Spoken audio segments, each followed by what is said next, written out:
ઓગાળેલો છે ને એ દૂધને પણ આપણે આમાં થોડુંક એડ કરતા જઈશું અને એને સરસ રીતે મિક્સ કરી લઈશું. હવે ફ્રેન્ડ્સ, સપોઝ તમારી પાસે અગર પાવડર નથી તો તમે શું કરી શકો, તો ચાઇના ગ્રાસ જે રેડીમેડ મળે છે ને જેલી બનાવવા માટેની, તો એને મિક્સર જારમાં સેજ ચલાવીને પીસી લેજો અને એનો ઉપયોગ પણ તમે કરી શકશો. હવે આપણે જો દૂધમાં ઉભરો આવી ગયો છે અને પછી પણ આપણે એને થોડું હલાવવાનું છે અને એમાં અડધી ચમચી જેટલો ઇલાયચી પાવડર એડ કરેલો છે.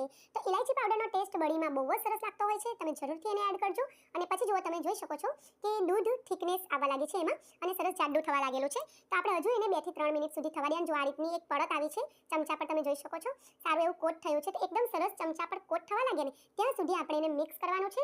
તો બહુ જ સરળતાથી એકદમ સરળ રીતે જાડું થઈ જશે, બહુ જ સરસ થઈ જશે, બહુ ઝડપી થઈ જશે, બિલકુલ વધારે ટાઈમ પણ નહીં લાગે. ટોટલ 11 મિનિટ અને 58 સેકન્ડ જેટલો મને ટાઈમ લાગેલો. મેં તમને એક્ઝેક્ટ ટાઈમ કીધો, થોડો વધારે ઓછો થઈ શકે છે. હવે જો આ રીતનું જાડું થઈ ગયું છે તો મેં એને એક પ્લેટમાં કાઢી લીધેલું છે અને હવે હું એને આજે પિસ્તાથી ગાર્નિશ કરી રહેલી છું. તમે એને ગાર્નિશ કર્યા વગર પણ નાખી શકો છો અથવા કાજુ